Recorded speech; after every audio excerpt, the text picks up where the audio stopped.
فَكَفَى بِاللَّهِ شَهِيدًا بَيْنَنَا وَبَيْنَكُمْ، وہ تو فوراً اللہ کو گواہ بنا لیں گے، جیسے مسیح علیہ السلام کیا کہیں گے، فَلَمَّا تَوَفَّيْتَنِي كُنْتَ أَنْتَ الرَّقِيبَ عَلَيْهِمْ، اور پھر وَأَنْتَ عَلَى كُلِّ شَيْءٍ شَهِيدٌ، تو اللہ ہی گواہ ہے اصل۔ اب دیکھیے کہ اس وقت بھی دنیا میں بہت شرک ہو رہا ہے۔ اتفاق کی بات ہے کہ یہ فائل آج میرے پاس رکھی ہوئی ہے، یہ کسی نے مجھے ایک کیلنڈر دیا تھا، اس کا نام ہے مینار کیلنڈر، ٹھیک ہے، اور آپ اندازہ کر سکتے ہیں کہ یہ کس چیز کا کیلنڈر ہے۔ اس میں عرس کی ڈیٹیل لکھی ہوئی ہے کہ مثلاً کس تاریخ کو کہاں عرس ہے، اور یہ سال کا نہیں ہے، صرف ایک مہینے کا ہے۔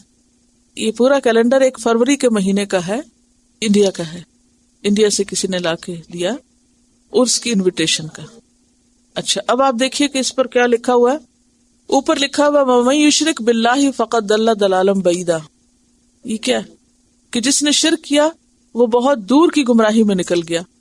لیکن ساتھ ہی آپ دیکھیے کہ جو پہلی تاریخ کا عرس لکھا ہوا اجالے شاہ ہے، یہ نیپال کی ایک تصویر ہے جس میں بدھا کی پوجا ہو رہی ہے، یہ بدھا لکھا ہوا اوپر۔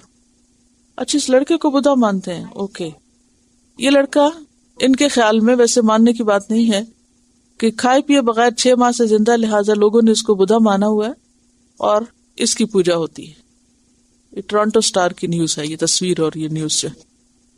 اب آپ دیکھیں کہ آج کے دور میں جب کہ کہتے ہیں کہ بہت روشنی اور بہت تعلیم ہے اور لوگ بڑی عقل استعمال کرتے ہیں، تو ایسی باتوں میں عقل کہاں جاتی ہے، سمجھ میں نہیں آتا کبھی کہ شیطان نے انسانوں کو کس قدر بہکایا ہوا ہے۔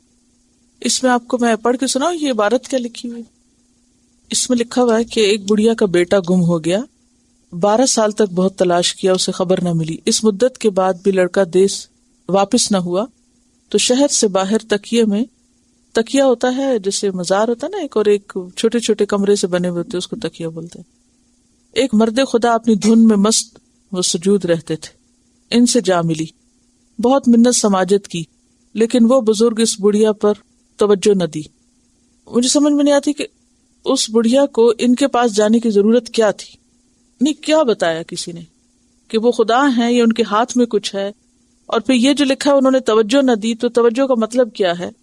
کیا ان کے ہاتھ میں کوئی اختیار تھا کہ ان کی توجہ سے کوئی کام ہو جانا تھا؟ در سے مایوس ہو چکی تھی، در سے یعنی کس کا در تھا؟ یہ اس انسان کا جہاں وہ گئی تھی، کیونکہ وہ بزرگ نے توجہ نہیں دی۔ طے یہ کیا کہ یہاں حاضری دی جائے، شاید کبھی فقیر کی توجہ ہو جائے، یعنی اس در پہ بیٹھی رہوں، شاید کسی وقت متوجہ ہو جائے۔ بالآخر ایک مرتبہ بزرگ نے توجہ فرما کر اس کا حال پوچھا اور فرمایا، میں تو اس قابل نہیں ہوں کہ تمہاری کچھ مدد کر سکوں، ہاں بستی سے دور ایک مرد خدا ہجڑوں میں رہتے ہیں، ان کے شب و روز انہی کے ساتھ گزرتے ہیں، وہ ڈھول بجاتے ہیں، ان سے جا کر اپنا حال سناؤ، وہ ٹالنے کی کوشش کریں گے۔ کیا مطلب ہے اس کا؟ جی توجہ نہیں کریں گے، ان کا کوئی عذر نہ سنو، تمہارا کام ہو جائے گا۔ کیا مطلب ہے اس کا؟ کہ وہ اگر تمہیں جانے کو کہیں یا ٹالیں تو تم ان کا کوئی عذر نہ سنو، ادھر ہی رہنا، کام ہو جائے گا۔ کیسے کام ہو جائے گا؟ یعنی تمہارا بیٹا مل جائے گا، یہ مطلب ہے۔ حکم کے مطابق وہ بڑھیا وہاں گئی، وہ ٹالتے رہے اور کہا، میں تو ہجڑا ہوں، مجھے ان باتوں سے کیا کام؟ اگر کوئی ناچ رنگ کی بات معلوم کرنا ہو تو ضرور مجھ سے پوچھے۔ جب بڑھیا کسی طرح بھی ٹلنے پہ راضی نہ ہوئی تو کہا، تمہارا کام ہو جائے گا۔ اب آپ دیکھیں کہ کر بھی وہاں کیا رہے ہیں کہ اگر کوئی ناچ رنگ کی بات ہو تو اور بات ہے، لیکن شرط یہ ہے کہ پہلے یہ بتاؤ تمہیں میرا پتہ کس نے دیا۔ غرض کی ماری بڑھیا پھسل گئی، اس فقیر کا نام بتا دیا۔ آپ نے ایک آہ بھری، اس کمبخت نے ہم کو بھی خراب کیا اور خود بھی برباد ہوا، اب ہم اس کو بھی ہجڑوں میں شامل کر لیں گے۔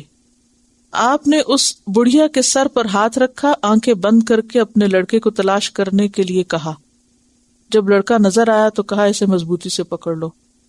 آنکھ کھولی تو لڑکا اس کی نظروں کے سامنے تھا، لیکن اسی لمحے وہ مرد خدا وہاں سے غائب ہو گئے۔ پلٹ کر تکیہ پہنچی تو وہ مرد خدا بھی وہاں سے غائب تھے۔ بڑھیا زندگی پر دونوں کو تلاش کی، لیکن وہ اس طرح غائب ہوئے کہ پھر نظر نہ آئے۔ اس کہانی کا کیا مطلب ہے؟ آپ ذرا کوشش کریں ہنسے نہ، تاکہ سنجیدگی سے اس معاملے کو سالو کریں کہ یہ اس طرح کی کہانیاں دیکھیے کس قدر مس لیڈنگ ہے۔ اوپر آیت لکھی ہوئی ہے اور ترجمہ لکھا ہوا ہے، اور نیچے جو کہانی بتائی ہوئی ہے، اس کہانی سے کیا پتہ چل رہا ہے، سبق کیا ملتا ہے؟ سبق یہی ملتا ہے کہ اللہ تعالیٰ کا راستہ یا دروازہ یا دعا یا اللہ کے آگے سجدہ یا نماز یا کوئی ذکر یا صدقہ خیرات، اس کا تو کوئی ذکر نہیں۔ اس میں کیا ہے کہ بڑھیا پریشان ہوئی، پہلے روتی دھوتی رہی، پھر اس کے بعد ایک بزرگ مل گئے، انہوں نے آگے بھیج دیا، اور بھیجا بھی کہاں؟ دین کی صریحاً خلاف ورزی کے کام جہاں ہوتے ہیں۔ اور آپ دیکھیں کہ وہاں بھی کوئی اللہ کا ذکر نہیں ملتا کہ اللہ سے کوئی مدد مانگی اور اسے کہا کہ تم آنکھوں پہ ہاتھ رکھو اور کام ہو جائے گا، اور پھر لڑکا اچانک نظر آ گیا سامنے۔ کس طرح پاسبل؟ یعنی میری عقل تو نہیں مانتی اس کو۔ دیکھیے ذرا کہ یہ ساری ڈسکرپشن دینے کے بعد کہا جا رہا ہے کہ مرد خدا غائب ہو گئے۔ کہاں غائب ہو گئے؟ نہیں، سوچنے کی بات ہے نا، انسان ہے، معجزے تو پیغمبروں کے ہوتے ہیں، انسانوں کے پاس کیا معجزے ہو سکتے؟ اور آپ نے قرآن میں کیا پڑھا کہ پیغمبر اپنی مرضی سے کوئی معجزہ نہیں لا سکتے، وہ معجزہ بھی اللہ تعالیٰ دے تو وہ دکھا سکتے ہیں۔ دیکھیے، خواہ جنات ہوں خواہ کوئی بھی ہوں، لیکن اصل چیز ہے جو شرک کا کاروبار عام ہے، اور افسوس یہ کہ مسلمان اس میں ملوث ہیں، اور یہ سارے نام مسلمانوں والے ہیں، لیکن اسلام کے پردے میں سب کچھ غیر اسلامی ہو رہا ہے۔ یہ زیادہ الارمنگ بات ہے، اور بہت سے لوگ جو خود نہیں جاتے، جب اس طرح کے پرچے ان کے پاس پہنچتے ہیں تو ڈونیشن بھیج دیتے ہیں، اور یہ سوچ کے بھیج دیتے ہیں کہ ہمارا بھی کوئی کام اٹکا ہوگا تو ان بزرگوں کی تو فعل حل ہو جائے گا۔ کیونکہ میں جانتی ہوں کچھ لوگوں کو کہ جو خود نہیں جاتے لیکن پیسے ضرور وہاں بھجواتے ہیں۔ تو اب آپ سوچیں کہ ایسی جگہوں پر کسی بھی قسم کا کوئی تعاون کرنا، کسی بھی طرح سپورٹ کرنا، حتیٰ کہ کسی طرح کا دل میں احترام ہونا جو ہے اس شرک کا، وہ بھی اسی میں شامل کر دیتا ہے انسان کو۔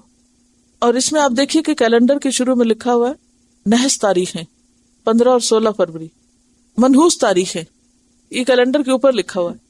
اب آپ خود سوچئے کہ ان کو کہاں سے پتا چلا کہ فلاں دن فلاں کے لیے منحوس، اور کس کے لیے منحوس ہے؟ قرآن تو یہ کہتا ہے کہ انما بغیکم علی انفسکم، نحوست تو انسان کی اپنے اوپر خود ہے، سب سے بڑی نحوست تو انسان کے گناہوں کی ہے۔ لیکن قیامت کے دن ایسے تمام لوگ جن پہ دنیا میں لوگ تکیہ کرتے ہیں اور جو دنیا میں ان کا سہارا ڈھونڈتے ہیں اور دنیا میں ان کو خدا مانے ہوئے ہیں، اور پھر ان کے اندر اتنی طاقتیں سمجھتے ہیں کہ وہ کہیں غائب ہو سکتے ہیں کھڑے کھڑے، ہر برا کام کر کے بھی اور ایسی مجلسوں میں رہ کے بھی وہ پھر مرد خدا بنے ہوئے ہیں، تو یہ کس قسم کا دین ہے؟ اس کو کیا کہیں گے؟ فَكَفَى بِاللَّهِ شَهِيدًا بَيْنَنَا وَبَيْنَكُمْ إِن كُنَّا عَنْ عِبَادَتِكُمْ لَغَافِلِينَ، کہ ہمیں نہیں خبر کہ تم ہماری عبادت کب کرتے تھے اور کیوں کرتے تھے۔ یعنی اس جملے کے کہنے کا مطلب یہ ہے کہ کوئی کسی کے کام نہ آئے گا،